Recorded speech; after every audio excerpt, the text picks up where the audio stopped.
All right, so like I said, and you guys can see, like, I work with the highest level players in the world. You know what I mean? Some NBA guys, like that's all I do all day long is work with NBA guys.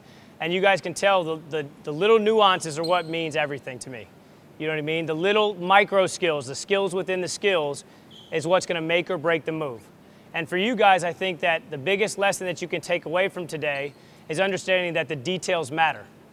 And if you think about it, it's easy to finish when no one's guarding you and you're one on air.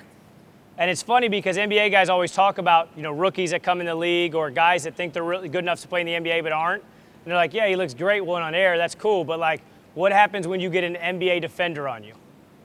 It's a whole different ballgame. And for you guys, all of you guys are here because you guys are hard workers. You guys are dedicated to the game that you love, and you guys work your butts off. But I don't want you guys to become great one-on-air guys. I don't want you to become workout All-Americans. I want you guys to become scholarship basketball players one day. And if that's our goal, then what we have to do is prepare for in-game scenarios as much as possible. I told you guys the 5 main skills. Defense, which means you should be working on your defense almost every day, because that's half the game. And that means you're going to have to compete against players that are better than you, and that means you're going to have to compete all the time. You're going to have to pick up full court and open gym when it's not cool. You're going to have to do those things because that's going to elevate you to the next level. Shooting. That doesn't mean coming in and jacking shots.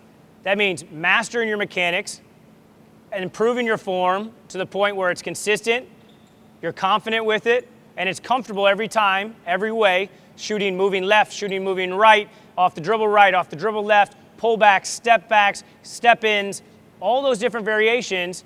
And then you're going to have to get a ton of game shots, the shots that you shoot in games, so that you master those. Then you're going to have to be a great finisher, because then they're going to start, forcing you to get downhill and make a play at the rim if they know that you can make those shots. And that doesn't mean just, I'm comfortable with my right-hand layups when you're open. That's cool.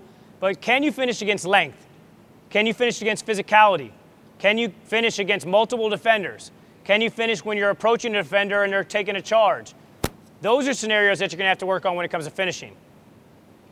Then, are you a good decision maker? Which means you're going to have to play in small group settings. You're going to have to do drills that involve thinking. So you notice when we did the reaction drill, that involved thinking. And then the final thing is you have to add pressure. And pressure is 2 things. One, pressure means when somebody's up under you and really challenging you and being physical with you. And the other pressure is up here, because this is where a lot of people don't have it. There's a lot of players that make it to college because they think they're better than they are. If you guys think about all those kids that just go out and hoop every day, they don't work on their game, they don't have, if you say, what are they really good at? You're like, not much, but they just somehow figure it out. It's because 1, they're playing basketball, they're developing those instincts, and 2, up here, they believe in themselves. And I always tell players that if your head and your heart don't fully believe and fully commit, you have no chance. And for you guys, I think the biggest thing that you guys understand is that every little thing matters.